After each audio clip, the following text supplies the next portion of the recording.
The old streets of Makonda City had seen everything: blood, laughter, betrayal, miracles. But on that humid afternoon, they witnessed something even they were not prepared for. Makonda was a city of sharp contrasts. Towering glass skyscrapers pierced the sky on one end, reflecting wealth so bright it hurt the eyes, while on the other end, narrow streets coiled like tired snakes, filled with dust, hunger, and forgotten souls. It was on one of those forgotten streets that Zalika sat. She could not remember when the road had first claimed her. Hunger had a way of erasing dates, names, and hope. She was 17, or maybe 18, her age blurred by years of sleeping under broken signboards and abandoned stalls. Her hair, once thick and proudly braided by her late mother, was now tangled and dull. Her dress, faded blue with torn seams, clung weakly to her thin body. Yet her eyes, those eyes, still held fire. Not the fire of anger, but the fire of survival. Zalika was invisible to most people. Men in polished shoes stepped over her like she was a pothole.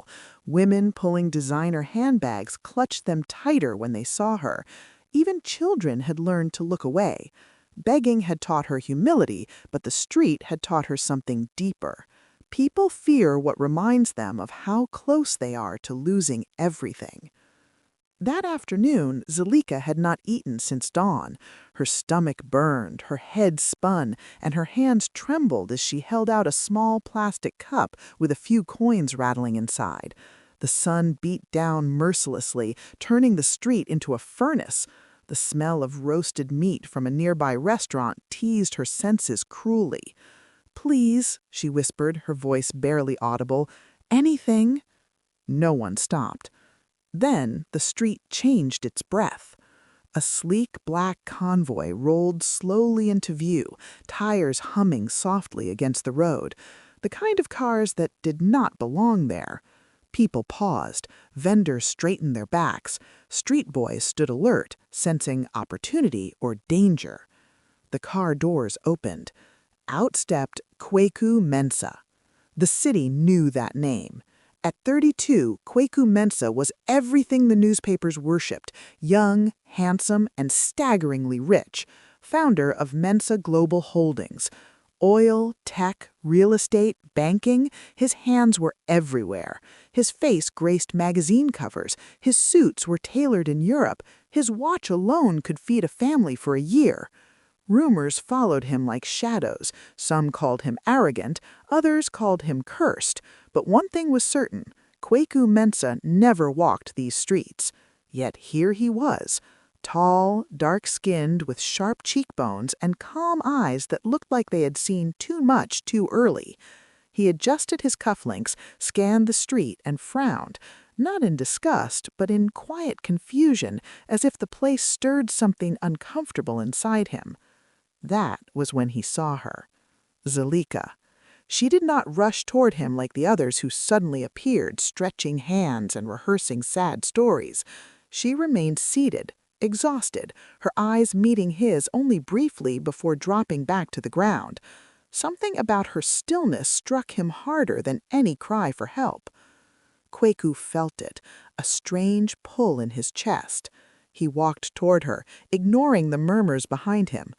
When he stopped in front of her, the street went silent. Zalika looked up slowly, shielding her eyes from the sun and the unfamiliar presence of a man who smelled of expensive cologne and power. For a moment, she thought she was hallucinating.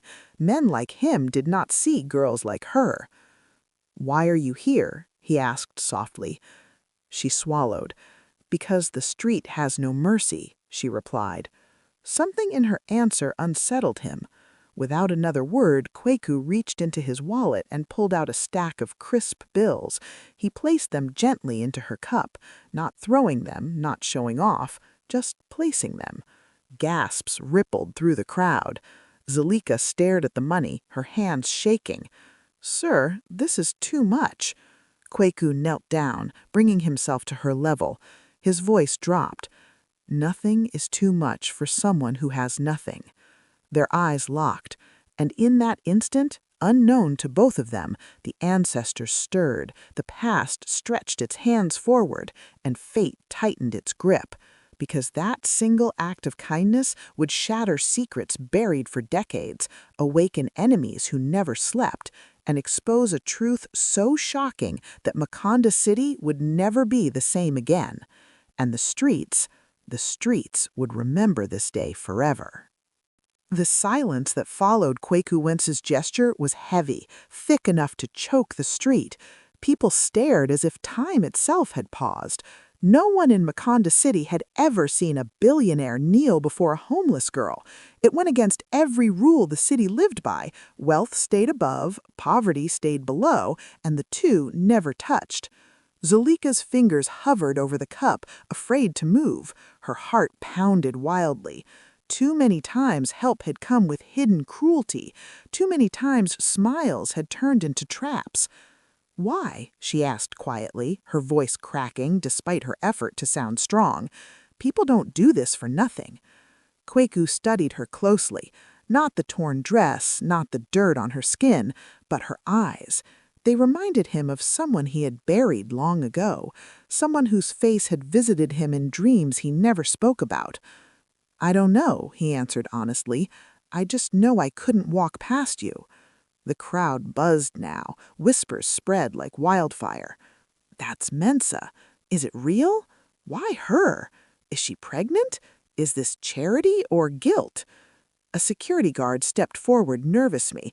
"Sir, we should go. This place—" Kwaku raised a hand, silencing him without looking back. His attention remained fixed on Zalika. "Do you have a name?" he asked softly. She hesitated. Names were dangerous on the street. Names made you real, and being real meant being hurt. But something in his voice felt different. "Zalika," she said at last. The name hit him like a drumbeat. Zalika. The wind shifted suddenly, rattling loose metal sheets overhead. An old woman selling cola nuts nearby gasped and dropped her basket. "Eh," the woman whispered, eyes wide. "That name." Kwaku noticed, but said nothing.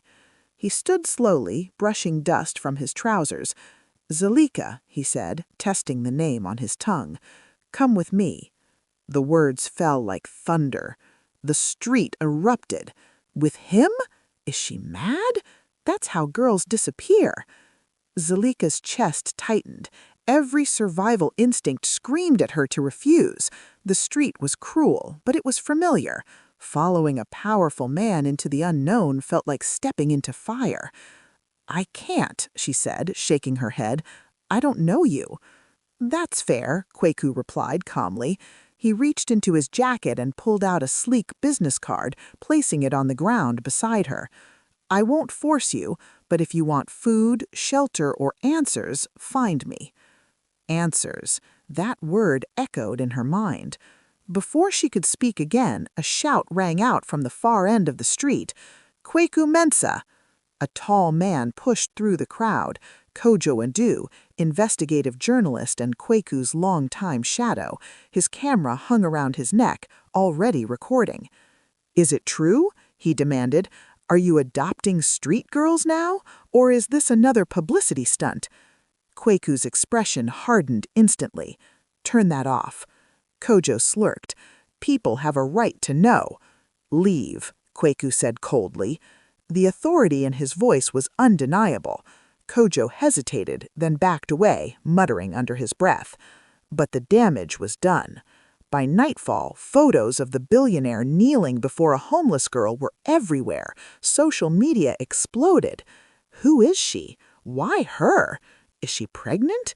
Is this charity or guilt? Meanwhile, Zalika sat alone as darkness crept over the street. The crowd dispersed. Hunger gnawed at her, but fear gnawed deeper. She picked up the business card, staring at the embossed gold letters. Mensa Global Holdings, Kwaku Mensa. "Wealth has a smell," her mother used to say, a mix of soap, confidence, and distance. He smelled exactly like that. A group of street boys passed by, laughing loudly. One of them slowed when he saw her. "Hey, rich girl," he mocked. "Did your husband forget you already?" She ignored him. Silence was her shield.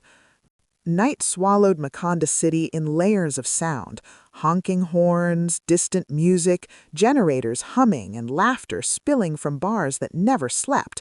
But in the forgotten alley where Zalika lay curled beneath a torn tarpaulin, the world was quiet in a dangerous way. She did not sleep. The business card burned against her palm like a secret she couldn't put down. Every few minutes, she unfolded it, read the name again, and folded it back. Kwaku Mensa. Wealth has a smell, her mother used to say, a mix of soap, confidence, and distance. He smelled exactly like that. A group of street boys passed by, laughing loudly. One of them slowed when he saw her. "Hey, rich girl," he mocked. "Did your husband forget you already?" She ignored him. Silence was her shield. Fear of staying, fear of going, fear of what happened when kindness asked for something in return. At dawn, hunger made the decision for her. Zalika rose before the sun fully stretched its fingers across the city. She washed her face at a broken tap, tied her hair back with a piece of string, and slipped the card into her dress. She did not tell the street goodbye. Streets never answered. The address on the card led her across the city, past markets, over bridges, through neighborhoods that changed color with every step. The smell of refuse slowly gave way to manicured lawns and security gates. People stared at her openly now. She had crossed into a world that was not meant for her. At the gates of Mensa Towers, she stopped. The building rose like a monument to excess. Glass walls, polished floors, guards in crisp uniforms. Zalika's feet felt heavier with every step. This was madness. She was madness. A guard stepped forward. "Can I help you?" She held out the card with trembling fingers. "He told me to come." The guard frowned, then scanned the card. His expression shifted instantly. "Wait here." Minutes passed like hours. Zalika's heart hammered so loudly she feared they could hear it inside the building. She half expected them to throw her out, or worse. Then the doors slid open. Kwaku Mensa himself walked out. He wore a simple white shirt, sleeves rolled up, no tie, yet he still looked untouchable. When he saw her, something flickered across his face. Relief, perhaps, or recognition. "You came," he said. She nodded, unable to speak. "Good," he replied softly. "Come inside." The lobby swallowed her whole. Everything gleamed. Her reflection stared back at her from every surface, a ghost among the living. Staff members froze, eyes darting between her and their boss. Kwaku noticed. "She is my guest," he said firmly. They moved quickly after that. He led her into a private elevator. As the doors closed, Zalika felt the walls tightening. She clutched the edge of her dress. "I'm not here to harm you," Kwaku said suddenly. "I know you don't believe that yet." She looked up at him. "Then why do I feel like something bad is waiting?" The elevator hummed. "Because," he said slowly, "sometimes help is the beginning of change, and change is frightening." They emerged into a penthouse so large it felt unreal. Floor-to-ceiling windows revealed the entire city below, her old street reduced to a thin scar in the distance. A woman approached, elegant, sharp-eyed, Madame Essie Mensa, Kwaku's aunt. She froze when she saw Zalika. Her face drained of color. "No," Madame Essie whispered. "It cannot be." Zalika felt it too, the sudden heaviness in the room, a tension older than words. Madame Essie stepped closer, studying Zalika's face like she was seeing a ghost. "Where did you find her?" she demanded. "On the street," Kwaku replied. "Why?" Madame Essie's voice trembled. "Because, Kwaku, she looks exactly like the girl who was supposed to die 20 years ago." Zalika's knees nearly buckled. "What girl?" she asked. Madame Essie backed away slowly, fear etched into every line of her face. "The girl whose survival would destroy this family."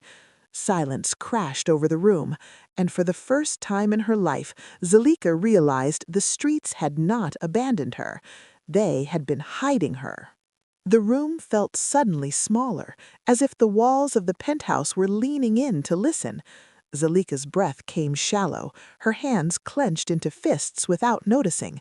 The girl who was supposed to die. The words echoed in her head like a drumbeat from a distant ritual. Kwaku turned sharply to his aunt.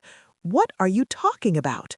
Madame Essie Mensa was no stranger to power. She had survived boardrooms, hostile takeovers, and political storms.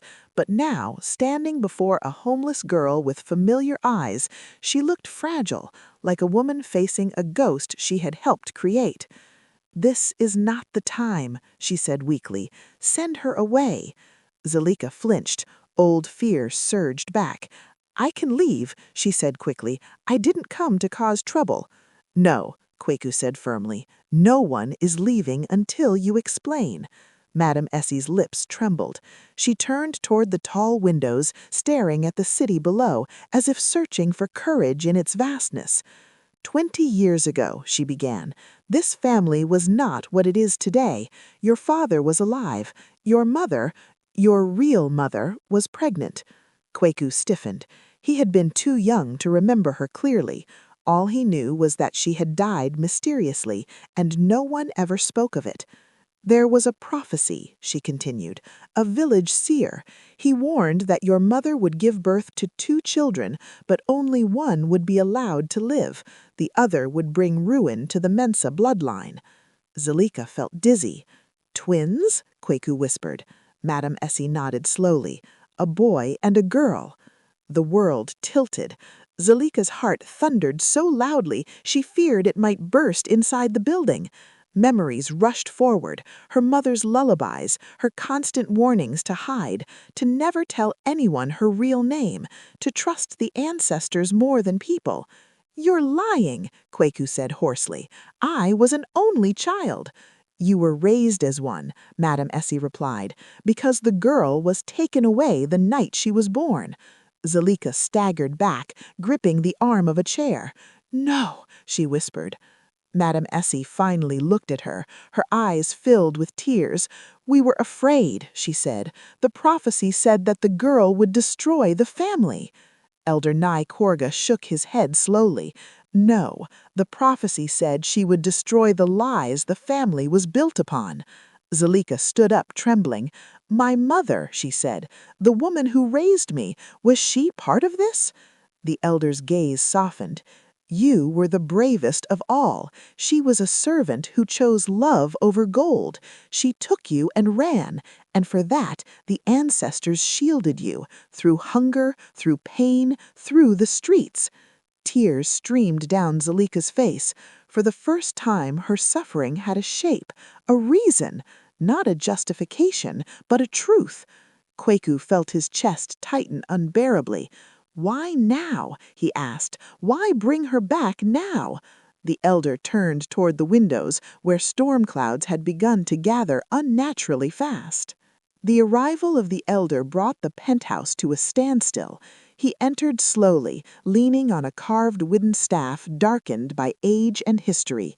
His wrapper was plain, his chest bare except for white chalk markings drawn in sacred patterns. His eyes, clouded yet piercing, swept across the room and settled immediately on Zalika. He did not ask her name. He did not need to. "There you are," he said softly, as if greeting a child who had been lost only moments ago. Zalika's skin prickled. No one had ever called her that, except her mother in whispered prayers before sleep. Madame Essie sank into a chair, her strength gone. "Elder Nai Korga," she murmured, "we did what we could to stop this." Elder Nai Korga struck the floor once with his staff. Thud. "The ancestors do not forget," he replied. "They only wait." Kwaku stepped forward, anger and confusion twisting inside him. "You come into my home and speak in riddles. If you have something to say, say it clearly." Elder Nai Korga turned to him. "You were born with half a destiny, son of Mensa, and half a soul." The words hit harder than any slap. Zalika hugged herself tightly. Her head throbbed. Images flickered behind her eyes. Fires, drums, women wailing, a baby crying in the night. You were twins, the elder continued, born under the red moon of warning, one child to rule wealth, one child to carry truth. The prophecy was clear. If separated, suffering would follow both paths. Madame Essie began to sob openly. We were afraid, she said. The prophecy said that the girl would destroy the family. Elder Nai Korga shook his head slowly. No, the prophecy said she would destroy the lies the family was built upon. Zalika stood up, trembling. My mother, she said, the woman who raised me, was she part of this? The elder's gaze softened. You were the bravest of all. She was a servant who chose love over gold. She took you and ran, and for that the ancestors shielded you, through hunger, through pain, through the streets. Tears streamed down Zalika's face. For the first time, her suffering had a shape, a reason, not a justification, but a truth. Kwaku felt his chest tighten unbearably. Why now? He asked. Why bring her back now?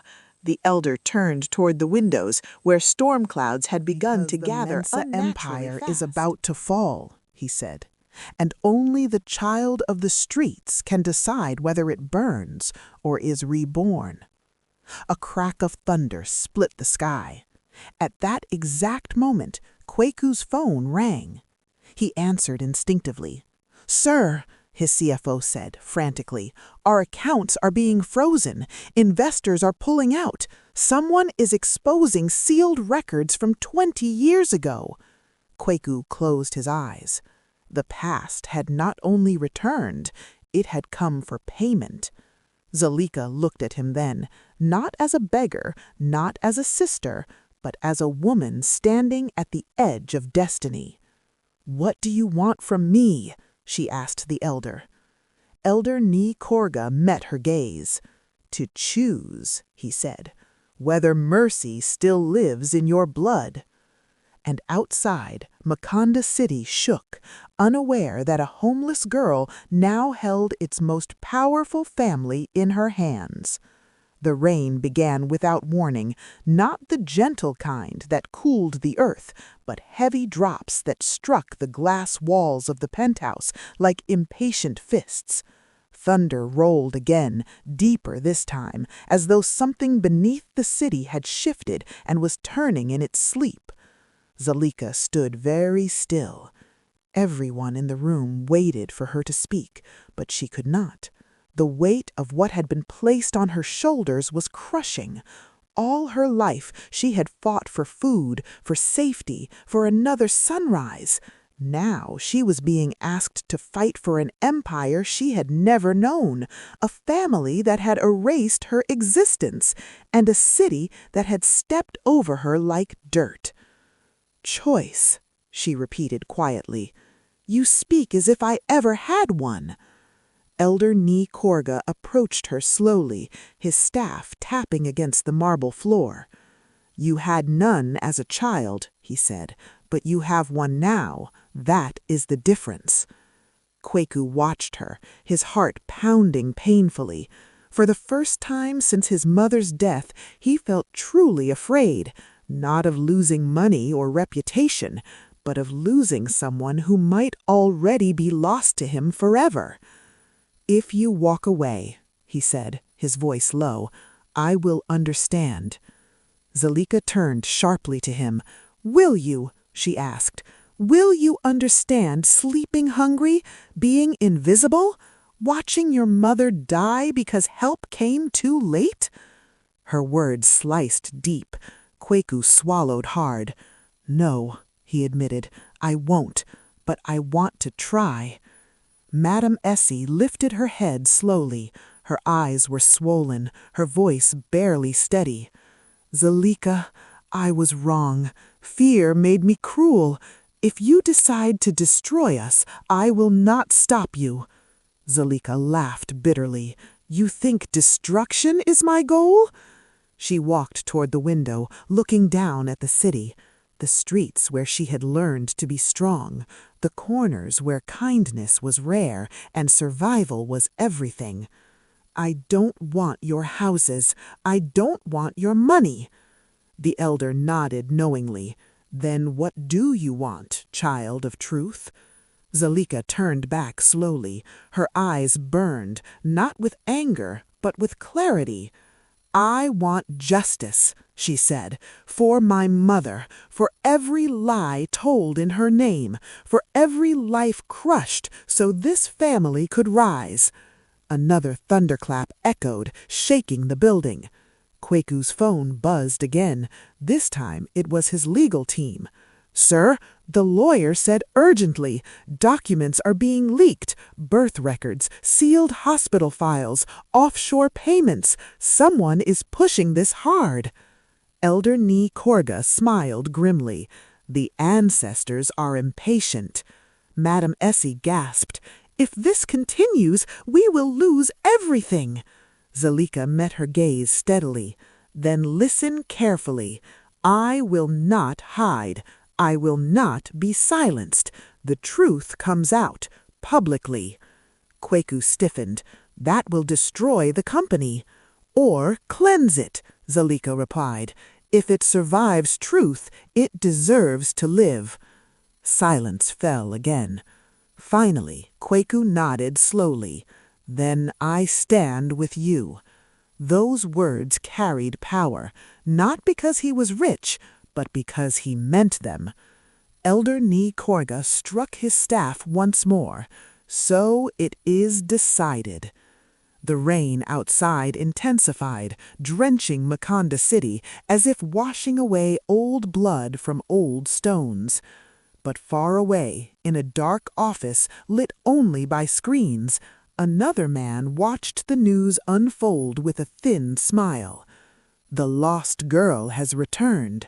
Good, let her come. Because the greatest enemy of the Mensa family had been waiting for this moment for 20 years, and he was ready to strike. Across Makonda City, in a building that looked abandoned from the outside, a single office floor glowed with cold white light. Screens lined the walls, each displaying fragments of the same story. Old financial records, birth certificates, grainy hospital footage, and photographs long buried. At the center of it all sat Bamidele Arawola. He was not as famous as Kweku Mensa, nor as admired. His power was quieter, darker, and far more patient. Where Kweku built empires in daylight, Bamidele destroyed them in shadows. He leaned back in his chair, fingers steepled, watching Zalika's face frozen on a paused video feed. So, he murmured, the lost girl lives. 20 years ago, Bamidele was a junior partner in Mensa Global, brilliant, ambitious, and dangerously curious. He had been the first to discover the twin birth, the first to realize the prophecy was not superstition, but leverage. When the girl disappeared, he knew someone had lied, and lies, to Bamidele, were opportunities. They thought they could bury the truth, he said softly. They forgot I keep records. A young assistant shifted nervously behind him. Sir, should we slow the leaks? Public sympathy might swing toward her. Bamidele smiled thinly. No, let the world see. The higher Mensa climbs, the harder he will fall. He stood and walked toward the window, staring at the rain-soaked city. But we will not let the girl become a hero. We will make her the weapon. Back at Mensa Towers, chaos reigned. Phones rang non-stop. Advisors argued. Security teams tightened protocols. News channels looped the same headline again and again. Billionaire's shocking family secret. Homeless girl linked to Mensa dynasty. Zalika sat quietly in a private room, wrapped in a clean robe, staring at nothing. Staff had tried to bathe her, dress her, comfort her, but nothing touched the storm inside her. Kweku knocked gently before entering. They're asking for a press conference, he said. Everyone wants to hear from you. She laughed humorlessly. They ignored me when I was hungry. Now they want my voice? He hesitated. You don't have to do this. Yes, she replied calmly, I do. She stood, taller now, not because her clothes had changed, but because her purpose had. Tell them I will speak, but not yet. Kwaku nodded. That night, Zalika dreamed. She stood in a village she had never seen, but somehow knew. Drums thundered, firelight danced. 2 babies lay side by side beneath a red moon.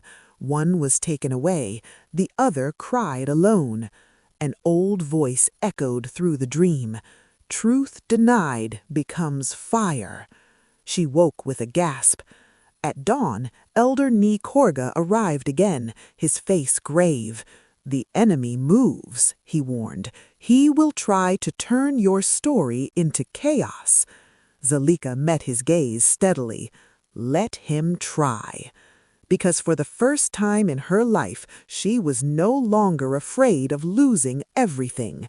She had already survived having nothing. And Makonda City was about to learn what happens when a forgotten child walks back into the world with truth in her hands. The morning after Zalika's dream dawned gray, heavy with rain clouds that hung low over Makonda City like a warning. Streets glistened with the first touches of precipitation, reflecting neon lights and puddles of muddy water. But for those inside Mensa Towers, the storm was nothing compared to what was brewing. Zalika sat at the edge of a marble desk, her reflection staring back at her from its polished surface. She hardly recognized herself. Gone was the timid street girl who had cowered under signboards and begged for scraps. In her place stood someone forged in hunger. The Mensa Empire is pain, about to fall, he said. And only the child of the streets can decide whether it burns or is reborn. A crack of thunder split the sky. At that exact moment, Kwaku's phone rang. He answered instinctively. "Sir," his CFO said frantically, "our accounts are being frozen. Investors are pulling out. Someone is exposing sealed records from 20 years ago." Kwaku closed his eyes. The past had not only returned, it had come for payment. Zalika looked at him then, not as a beggar, not as a sister, but as a woman standing at the edge of destiny. "What do you want from me?" she asked the elder. Elder Ni Korga met her gaze. "To choose," he said, "whether mercy still lives in your blood." And outside, Makonda City shook, unaware that a homeless girl now held its most powerful family in her hands. The rain began without warning, not the gentle kind that cooled the earth, but heavy drops that struck the glass walls of the penthouse like impatient fists. Thunder rolled again, deeper this time, as though something beneath the city had shifted and was turning in its sleep. Zalika stood very still. Everyone in the room waited for her to speak, but she could not. The weight of what had been placed on her shoulders was crushing. All her life she had fought for food, for safety, for another sunrise. Now she was being asked to fight for an empire she had never known, a family that had erased her existence, and a city that had stepped over her like dirt. "Choice," she repeated quietly. "You speak as if I ever had one." Elder Ni Korga approached her slowly, his staff tapping against the marble floor. "You had none as a child," he said, "but you have one now. That is the difference." Kwaku watched her, his heart pounding painfully. For the first time since his mother's death, he felt truly afraid. Not of losing money or reputation, but of losing someone who might already be lost to him forever. "If you walk away," he said, his voice low, "I will understand." Zalika turned sharply to him. "Will you?" she asked. Will you understand sleeping hungry, being invisible, watching your mother die because help came too late?" Her words sliced deep. Kwaku swallowed hard. "No," he admitted, "I won't, but I want to try."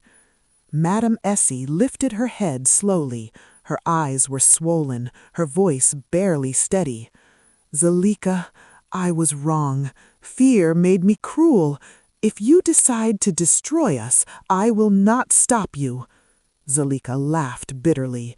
"You think destruction is my goal?" She walked toward the window, looking down at the city. The streets where she had learned to be strong, the corners where kindness was rare and survival was everything. "I don't want your houses. I don't want your money." The elder nodded knowingly. "Then what do you want, child of truth?" Zalika turned back slowly. Her eyes burned, not with anger, but with clarity. "I want justice," she said, "for my mother, for every lie told in her name, for every life crushed so this family could rise." Another thunderclap echoed, shaking the building. Kwaku's phone buzzed again. This time it was his legal team. "Sir, the lawyer said urgently. Documents are being leaked. Birth records, sealed hospital files, offshore payments. Someone is pushing this hard." Elder Ni Korga smiled grimly. "The ancestors are impatient." Madame Essie gasped. "If this continues, we will lose everything." Zalika met her gaze steadily. "Then listen carefully. I will not hide. I will not be silenced. The truth comes out, publicly." Kwaku stiffened. "That will destroy the company." "Or cleanse it," Zalika replied. "If it survives truth, it deserves to live." Silence fell again. Finally, Kwaku nodded slowly. "Then I stand with you." Those words carried power, not because he was rich, but because he meant them. Elder Ni Korga struck his staff once more. "So it is decided." The rain outside intensified, drenching Makonda City as if washing away old blood from old stones. But far away, in a dark office lit only by screens, another man watched the news unfold with a thin smile. "The lost girl has returned. Good, let her come." Because the greatest enemy of the Mensa family had been waiting for this moment for 20 years, and he was ready to strike. Across Makonda City, in a building that looked abandoned from the outside, a single office floor glowed with cold white light. Screens lined the walls, each displaying fragments of the same story: old financial records, birth certificates, grainy hospital footage, and photographs long buried. At the center of it all sat Bamidele Arawola. He was not as famous as Kwaku Mensa, nor as admired. His power was quieter, darker, and far more patient. Where Kwaku built empires in daylight, Bamidele destroyed them in shadows. He leaned back in his chair, fingers steepled, watching Zalika's face frozen on a paused video feed. "So," he murmured, "the lost girl lives." 20 years ago, Bamidele was a junior partner in Mensa Global, brilliant, ambitious, and dangerously curious. He had been the first to discover the twin birth, the first to realize the prophecy was not superstition, but leverage. When the girl disappeared, he knew someone had lied, and lies, to Bamidele, were opportunities. "They thought they could bury the truth," he said softly. "They forgot I keep records." A young assistant shifted nervously behind him. "Sir, should we slow the leaks? Public sympathy might swing toward her." Bamidele smiled thinly. "No, let the world see. The higher Mensa climbs, the harder he will fall." He stood and walked toward the window, staring at the rain-soaked city. But we will not let the girl become a hero. We will make her the weapon. Back at Mensa Towers, chaos reigned. Phones rang non-stop. Advisors argued. Security teams tightened protocols. News channels looped the same headline again and again. Billionaire's shocking family secret. Homeless girl linked to Mensa dynasty. Zalika sat quietly in a private room, wrapped in a clean robe, staring at nothing. Staff had tried to bathe her, dress her, comfort her, but nothing touched the storm inside her. Kwaku knocked gently before entering. "They're asking for a press conference," he said. "Everyone wants to hear from you." She laughed humorlessly. "They ignored me when I was hungry. Now they want my voice?" He hesitated. "You don't have to do this." "Yes," she replied calmly, "I do." She stood, taller now, not because her clothes had changed, but because her purpose had. "Tell them I will speak, but not yet." Kwaku nodded. That night, Zalika dreamed. She stood in a village she had never seen, but somehow knew. Drums thundered, firelight danced. 2 babies lay side by side beneath a red moon. One was taken away, the other cried alone. An old voice echoed through the dream. "Truth denied becomes fire." She woke with a gasp. At dawn, Elder Ni Korga arrived again, his face grave. "The enemy moves," he warned. "He will try to turn your story into chaos." Zalika met his gaze steadily. Let him try. Because for the first time in her life, she was no longer afraid of losing everything. She had already survived having nothing. And Makonda City was about to learn what happens when a forgotten child walks back into the world with truth in her hands. The morning after Zalika's dream dawned gray, heavy with rain clouds that hung low over Makonda City like a warning. Streets glistened with the first touches of precipitation, reflecting neon lights and puddles of muddy water. But for those inside Mensa Towers, the storm was nothing compared to what was brewing. Zalika sat at the edge of a marble desk, her reflection staring back at her from its polished surface. She hardly recognized herself. Gone was the timid street girl who had cowered under signboards and begged for scraps. In her place stood someone forged in hunger. The crate was opened in a private chamber. Inside lay a collection of items so unnerving that everyone present froze. A faded blanket, unmistakably from the street where Zalika had slept. A carved wooden talisman, identical to one her mother had worn. A letter, written in an elegant hand she did not recognize. Zalika picked up the letter with trembling fingers. Her heart hammered as she read aloud. "The girl who was hidden is found. She will either save them or destroy them. Choose wisely, for the path she walks will shake empires and awaken the past. B." B. The initial alone confirmed the fear she had already felt. The enemy was none other than Bamidele Arowolo, the shadowy figure plotting in secret for decades. Kwaku clenched his fists. "He's playing mind games," he growled, trying to scare her. Zalika shook her head slowly. "He's not trying to scare me. He's testing me. He knows I will act. He wants to see which path I take first, the path of fear or the path of truth." Elder Ni Korga stepped forward. "Then you must act before he strikes. The choices you make in the next 24 hours will set the stage for what comes next. There will be no second chances." Zalika's gaze swept across the penthouse. Outside, the city continued as if nothing had changed.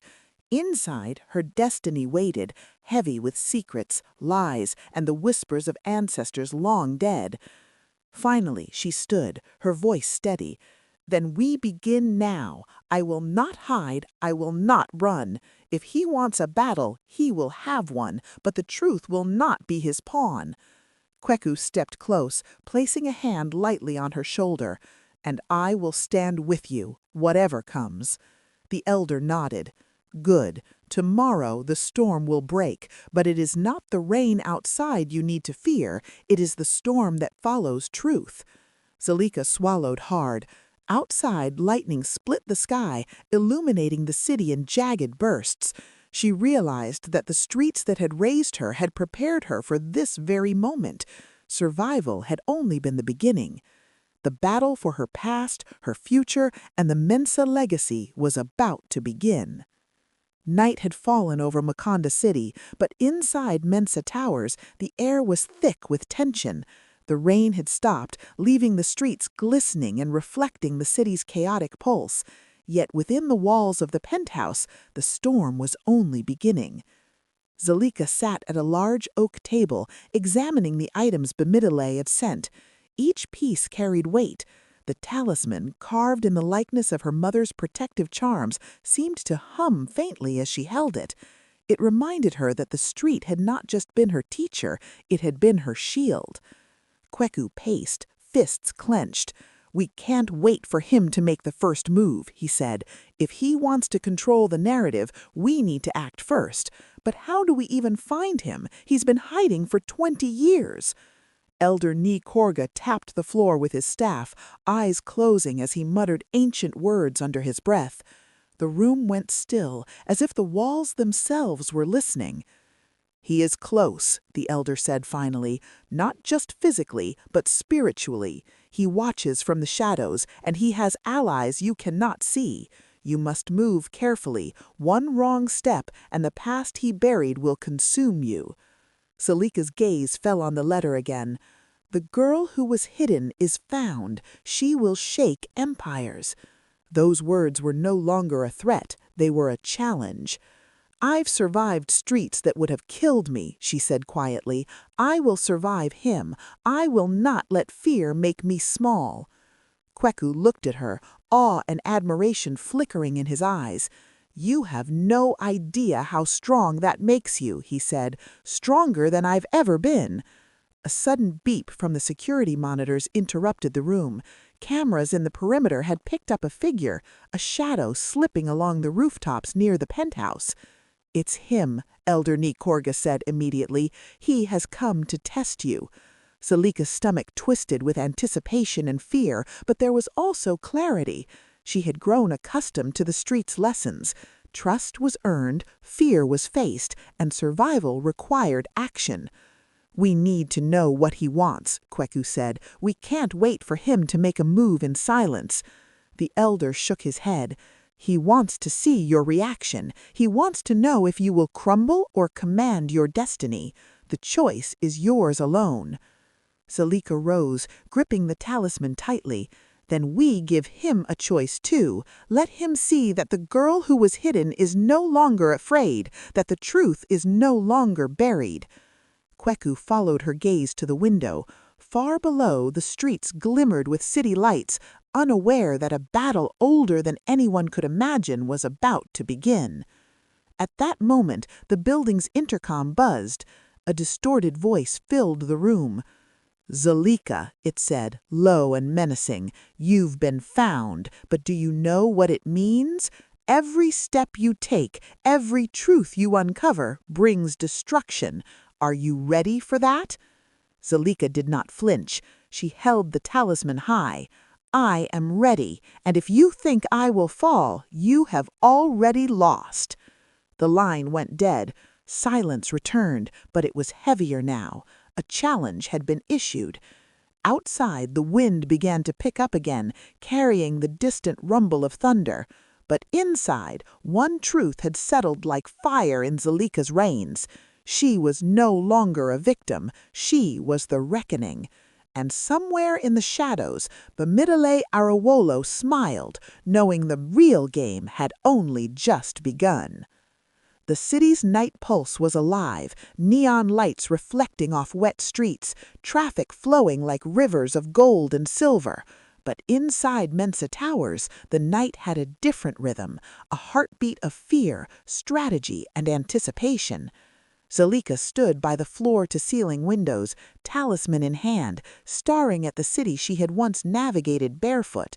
The memory of concrete floors, broken rooftops, and the smell of wet dust filled her senses.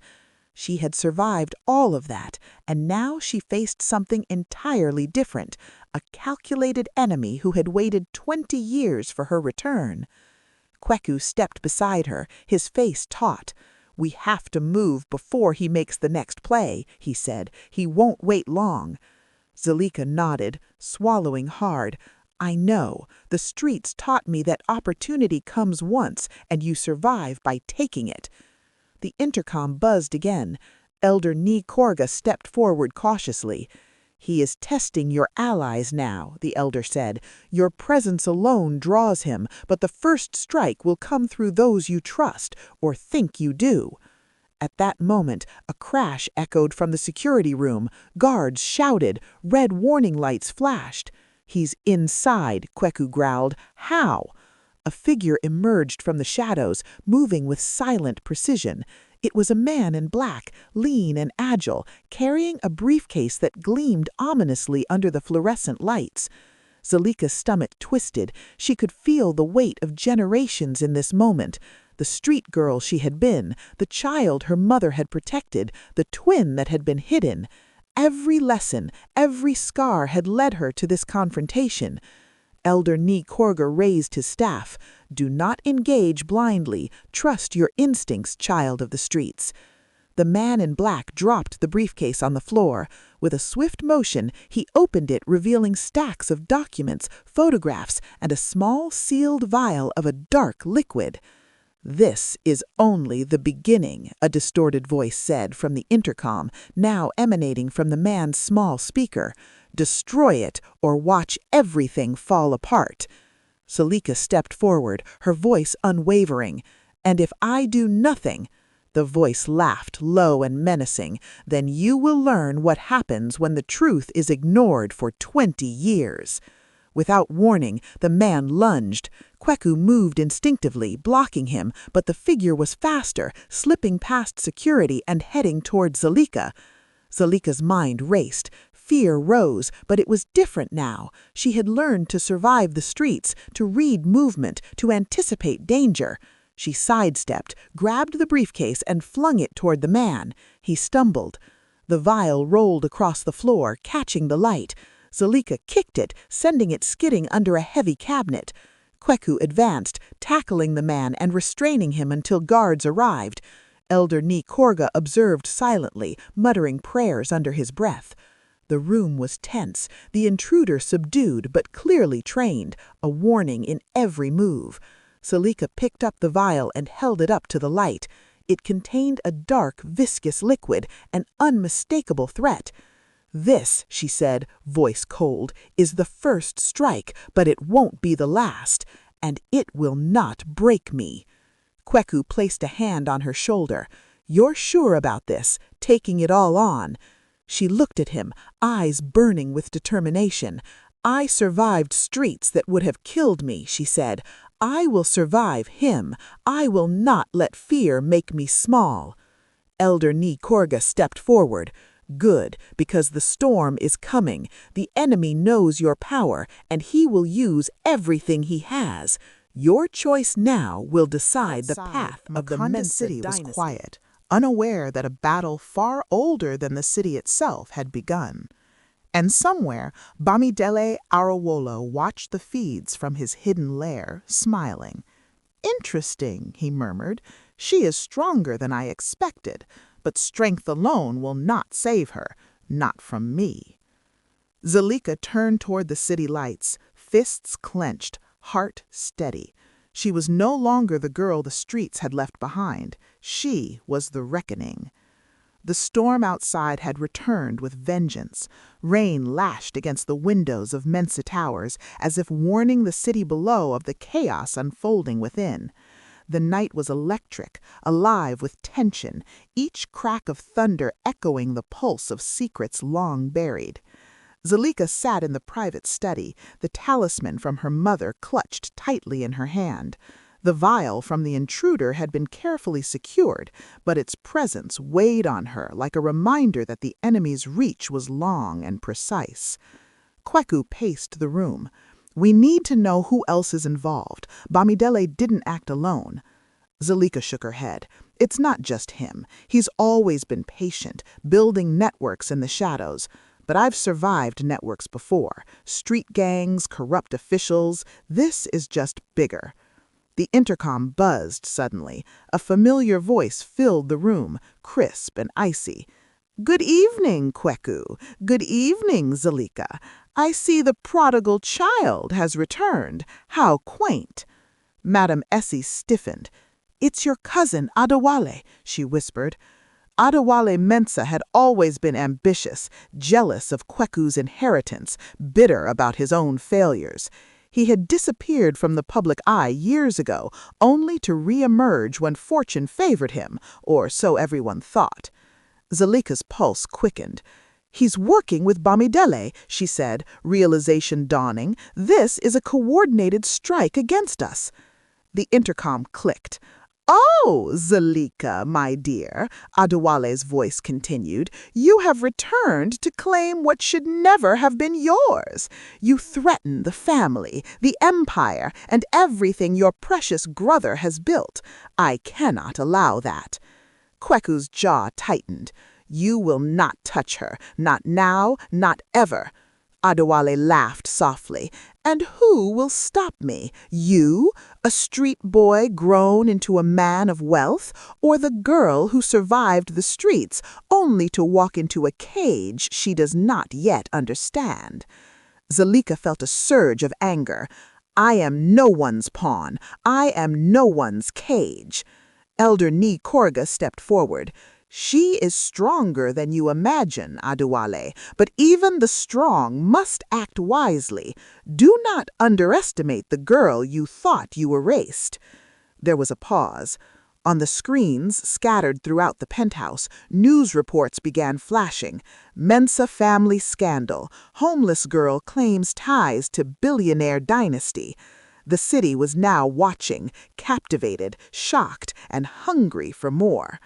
Zalika realized something crucial. This was no longer just about her survival. It was about exposing lies that lasted decades, truths that had been buried to protect wealth, and the reckoning of a family that had built an empire on deception. Kweku stepped close to her. "We face them together," he said. "All of them." Zalika nodded. "Together, but I set the rules now. If anyone moves against me or the truth, they will face the consequences." Elder Ni Korga raised his staff, chanting softly. A warm glow emanated from the talisman in Zalika's hand. The room felt charged, as if the spirits of her mother and ancestors were present, lending their strength. Outside, lightning split the sky, illuminating the city in jagged bursts. Somewhere in the distance, Adewale and Bamidele were already making their next move, unaware that their plans had been anticipated. Zalika smiled, bitter and fierce. "Let them come," she whispered. "I am no longer the girl they could control." Kweku placed a hand on her shoulder, eyes dark with determination. "Then we fight and we win." The first wave of the family's enemies had shown themselves, but the battle had only just begun. And somewhere in the shadows, Makonda City held its breath, waiting to see if the girl from the streets could truly shake the empire to its core. The penthouse was tense, silent except for the quiet patter of rain against the windows. Every shadow seemed to move, every sound amplified in the charged atmosphere. Zalika stood by the window, staring down at the city that once ignored her, unaware that a storm far greater than the weather itself was gathering. Kweku joined her, his gaze scanning the streets below. "They're mobilizing," he said softly. "Bamidele and Adewale aren't the type to wait. Every second counts." Zalika clenched the talisman in her hand, feeling the subtle warmth of the ancestors' presence. "Then we strike first," she said. "We show them that truth cannot be bought, manipulated, or hidden." Elder Ni Korga approached, his staff echoing softly against the marble floor. "The night will test you," he warned. "Your enemies are not just men. They are shadows, memories, lies, and you, child of truth, must shine through all of it." Suddenly, a deep rumble shook the building. Alarms blared. Security reports indicated multiple intrusions, not just outside, but inside.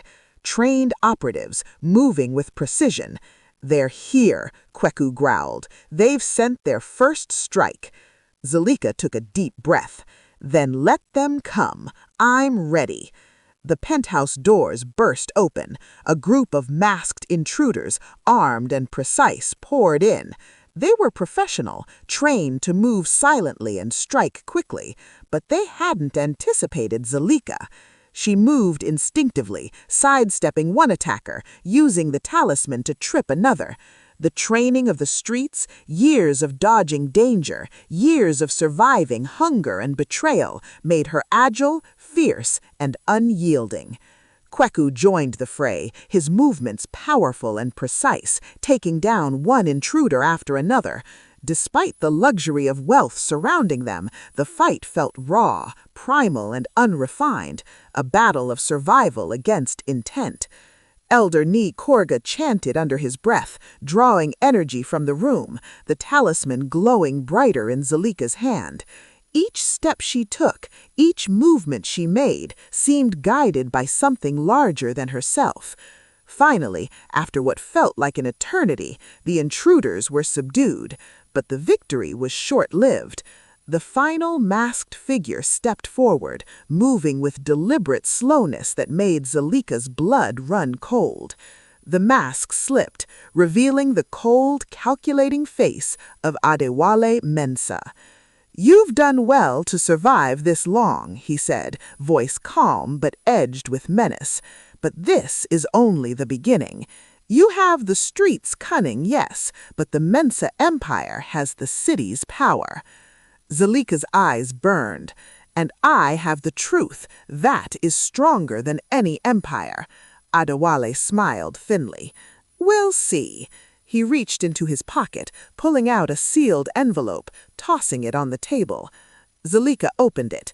Inside were photographs, documents, and names, every single secret the Mensah family had kept hidden for decades. Offshore accounts, bribed officials, manipulated courts, even evidence of her mother's death being intentionally hidden. "They think this will break me," Zalika said quietly, voice tight with emotion. "They think their lies can erase what I am, but they've only proven why I must act." Kweku stepped beside her. "We go public tomorrow," he said firmly. "Every piece of truth, every hidden file, the city must see the real story." Elder Ni Korga nodded. "And so the reckoning begins. The night has tested you, but tomorrow the world will see what you are truly capable of." Zalika raised her head, looking toward the horizon, where the first light of dawn was beginning to pierce the storm clouds. "Then let them watch," she said, "because I am no longer the girl they could hide. I am the daughter of the streets, the truth, and the ancestors, and I will not be silenced." Outside, the city stirred, oblivious to the battle that had raged above it. But inside Mensah Towers, a single truth burned brighter than lightning. The Empire's secrets were about to be exposed, and nothing would ever be the same again. The first light of dawn crept across Makonda City, painting skyscrapers and streets with a pale gold that seemed almost unreal after the violence of the previous night. But inside Mensah Towers, the dawn was not gentle. It was explosive, charged with revelation, reckoning, and the promise of consequences. Zalika stood before the giant windows of the penthouse, the city sprawling endlessly below. She could almost see the streets where she had once begged for food, where survival had taught her cunning, patience, and resilience. Now those streets had shaped her Elder into a Nai force Korga the Mensa approached, Empire staff could not. tapping lightly against the floor. "The ancestors have guided you to this moment," he said solemnly. "What you do today will set the path for your family, for your legacy, and for the city that watched as you grew invisible." Zalika nodded, taking a deep breath. "Then let them see everything. No hiding, no mercy for lies." The press conference was set in the grand hall of Mensa Towers, with every camera, journalist, and media outlet present. The tension in the air was suffocating.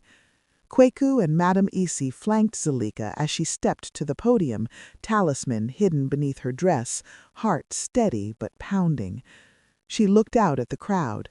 Faces blurred, cameras clicked, lights flashed, and then she spoke. "My name is Zalika Mensa," she began, voice firm, carrying across the hall. "I am the daughter who was hidden, the truth that was denied, and the voice that was silenced for too long. What I revealed today is not revenge, it is justice." Gasps rippled through the room. Kweku's jaw tightened. He knew the weight of what she was about to expose. She continued, her voice growing stronger. "For 20 years, lies built empires. Bribes, hidden accounts, and secrets cost lives, including the life of my mother. The streets raised me, taught me the value of survival, honesty, and courage. And today, the city will know what the Mensa family tried to erase." Documents and evidence were displayed on giant screens behind her. Financial manipulations, legal cover-ups, secret communications, even photographs proving the intentional disappearance of Zalika as an infant. The crowd murmured, stunned, shocked, some in disbelief, others horrified. Then a sharp voice broke the silence. "This is outrageous!" Adewale Mensa shouted from the sidelines, stepping forward. "You have no proof. This is slander." Zalika turned to him calmly. "Proof is not a feeling, cousin. Proof is evidence, and it is all here." She gestured to the screens. "You can deny it, hide, or lie, but history cannot be rewritten once it is exposed." Kweku stepped closer, his hand on Zalika's back. "And I stand with her. The truth is stronger than fear, money, or influence." Elder Nai Korga raised his staff subtly, chanting under his breath. The air in the hall seemed to shimmer, a faint hum vibrating through the floor, a reminder that this moment was bigger than people, bigger than empires. Outside, the city began reacting. Social media exploded. Live feeds went viral. Everyone wanted to know, who is Zalika? How could a street girl expose a billionaire family? And somewhere in the shadows, Bamadele Arowolo watched, his face pale with shock for the first time in 20 years. The plans he had meticulously crafted were unraveling before his eyes, not because of wealth or power, but because of a girl the streets had taught the truth. Zalika raised her chin, her voice unwavering. "I am not here to destroy the Mensa name. I am here to restore it, to cleanse it of the lies, to honor the blood that was lost, and to ensure that truth is never hidden again."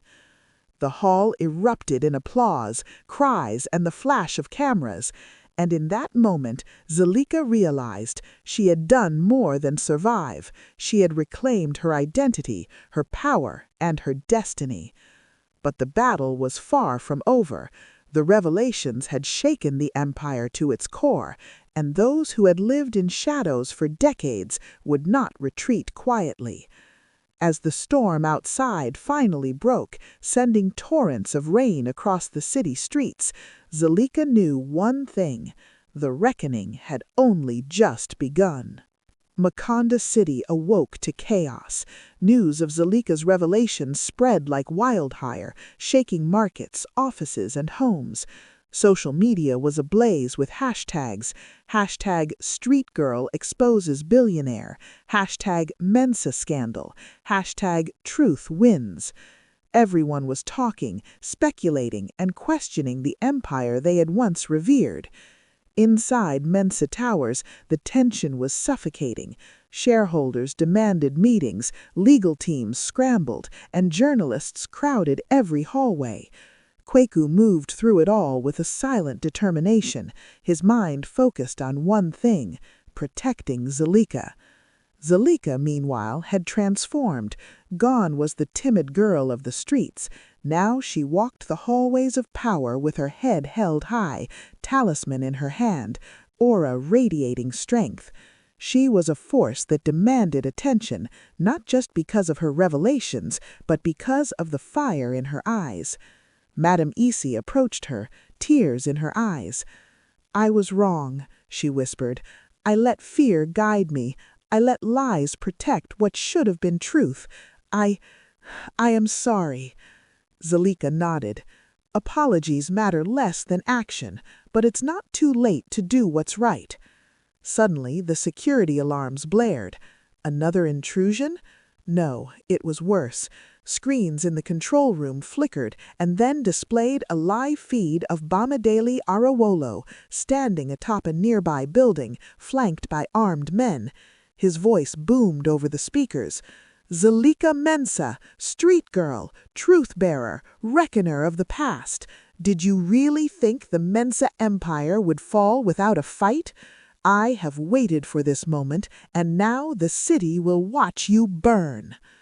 Zalika's fists clenched. "She underestimates me," she whispered to Kwaku, "just like everyone else did on the streets."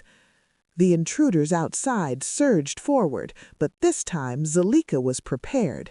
Using knowledge she had gained over years surviving chaos, combined with strategies learned in the Mensa Empire, she directed security teams, anticipated attacks, and countered them with precision. Elder Nai Korga stood behind her, chanting softly, eyes closed, guiding her with ancestral power.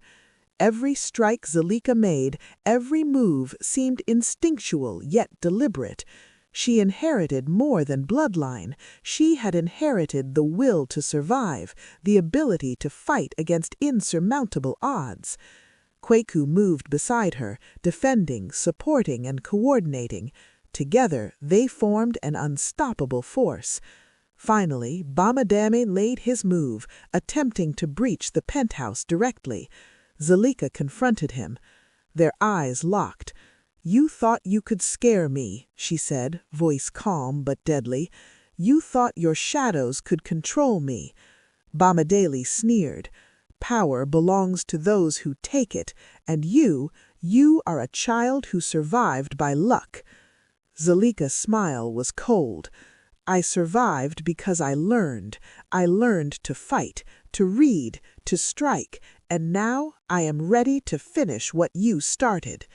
In a swift, calculated move, she activated the building's security protocols, trapping Bamidele and his men. The police were already on the way, tipped off earlier by Kwaku's team. Within minutes, the intruders were restrained, Bamidele himself caught off guard. As he was led away in handcuffs, he hissed at Zalika, "This isn't over." Zalika watched silently, breathing steady, knowing he had underestimated something far more powerful than money or influence: the strength of truth, courage, and the girl the streets had raised. Elder Nai Korga placed his hand on her shoulder. "You have passed the ultimate test," he said. "The empire trembled, the enemies came, and you stood unbroken. Now the final chapter begins. The world must see the full truth, and the Mensa legacy can finally be cleansed." Zalika looked out over the city, rain washing streets and rooftops, and felt a sense of calm she had never known. She had reclaimed her life, her identity, and her destiny. But one final confrontation remained, not with enemies outside, but with the shadows inside the family she had been born into. The city held its breath. Makonda's skyline glistened with rain-soaked glass, reflecting a world that was about to witness the final chapter of a story decades in the making. Inside Mensa Towers, tension throbbed in every room, every hallway, every heartbeat. Zalika stood at the center of the penthouse, the talisman of her mother glowing faintly in her palm. Kwaku stood beside her, silent but unwavering, ready to face whatever remained of the shadows that had threatened their lives. Elder Nai Korga's presence filled the room with calm authority, the hum of ancestral power vibrating through the walls. Madame Isi approached, her face pale but resolute. "Zalika, the last piece of truth is here. The documents, the witnesses, everything. Are you ready?" Zalika's eyes flared with determination. "I am ready. No more hiding, no more lies, no more silence." Adewale Mensa entered the room, providing real-time evidence from digital archives, contracts, and intercepted communications. Even the loyalists around Adewale and Bamidele began to falter as the weight of truth became undeniable. Adewale's face contorted with fury and disbelief. This is impossible! You are just a girl from the streets! How did you—" "Survive?" Zalika finished for him.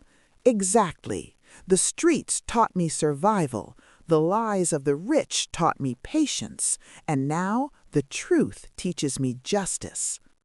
The media had been tipped off. The city was watching live as Zalika dismantled the shadows that had threatened the Mensa Empire for decades. The empire itself had trembled under the revelations, but it was not destroyed. It was purified, cleansed, ready to be reborn. Bamidele and Adewale were arrested, their schemes unraveled completely, exposed to the public, stripped of power, and humiliated before the very people they had tried to manipulate. Kwaku stepped beside Zalika, his hand brushing hers. "You did it," he said softly. "You changed everything." Zalika's eyes glimmered. "No, we did it. The streets, my mother, the ancestors, they guided me. I was only the vessel." Madame Essie wept openly, finally acknowledging the courage and resilience of the girl she had once tried to hide. "You are the true heir," she said, "not because of blood alone, but because of your strength, your truth, and your heart." Elder Ni Korga raised his staff. "The prophecy is fulfilled. The hidden child has returned, not to destroy, but to restore. The Mensa legacy can finally walk in light, not shadows." Zalika looked out the window at the city below, the streets that had shaped her, that had tested her, that had taught her the power of survival, now glistened in the morning sun. She smiled, finally free from fear, from hunger, from lies. Kwaku whispered, "What happens now?" Zalika turned to him, her expression serene but fierce. "Now we build, we honor the past, protect the present, and ensure that truth guides the future." Makonda City continued its rhythm, oblivious to the storm that had passed and the reckoning that had reshaped a billionaire empire. But for Zalika, the streets, the truth, and her destiny were one, and nothing would ever make her invisible again. The talisman glowed softly in her hand, a reminder that she carried not just her mother's legacy, but the strength of every street she had survived. And as the sun rose fully over the city, it illuminated a girl who had once been homeless, powerless, and forgotten. A girl who had become unstoppable, unshakable, and unforgettable. The streets had raised her, the empire had tested her, and the world had witnessed her triumph. The reckoning was complete. The rebirth had begun.